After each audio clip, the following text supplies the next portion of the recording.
ఒక బ్రదర్ అయితే నాకు కామెంట్ పెట్టినారు, నీకు ఏ అధికారం ఉందనేసి నువ్వు న్యాచురల్ టిప్స్ చెప్తున్నావు, మరి నీకేమైనా సర్టిఫికేట్ ఉందా అని అనేసి కామెంట్ పెట్టినారు.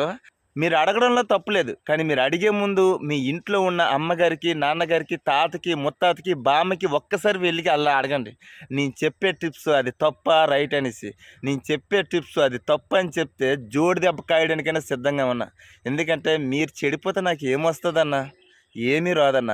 అలాంటి పాపం పనులు నాకు అది అవసరం లేదు. ఎందుకంటే ప్రతి ఒక్కళ్ళు ఆరోగ్యం ఉండడం కోసమే నా వరకు చెప్పే టిప్స్ అందరూ బాగుండాలనేసి, మీకు ఒక పైసా సేవ్ అవ్వాలనేసి.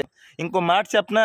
మీరు సర్టిఫికేట్‌కే నమ్ముతారు అని అనుకుంటే, కష్టమో, నష్టమో కోచింగ్ తీసుకునో ఏదో చేసుకొని నేను సర్టిఫికేట్ సంపాదించానని అనుకో. దాని తర్వాత సర్టిఫికేట్ నా దగ్గర ఉంది కదా అని అనేసి మీకు నేను అడ్డమైన గడ్డంతా తినేయండి అంటే మీరు తినేస్తారా అన్న? అలాంటి తింటే దాని తర్వాత వచ్చే పరిణామం మీకు తెలియదా? అన్నా మనకు కావాల్సింది సర్టిఫికేట్ కాదన్నా, అనుభవం. అలా అనేసి అన్నీ తెలుసని మీకు నేను చెప్పను.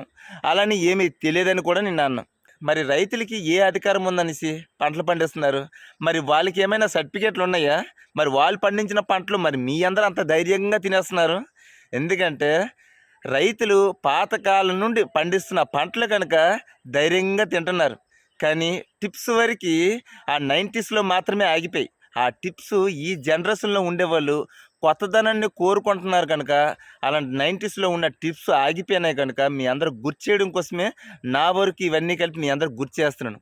ఇందులో ఏది కూడా ఫేక్ లేదు. ఎటువంటి నష్టము లేదు. ఉంటాను ఫ్రెండ్స్. Love you. జై హింద్. అందరూ బాగుండాలన్నా. బాగుండడం కోసమే చెప్తాను తప్ప చెడిపోవడానికి కాదు. ఉంటాను. జై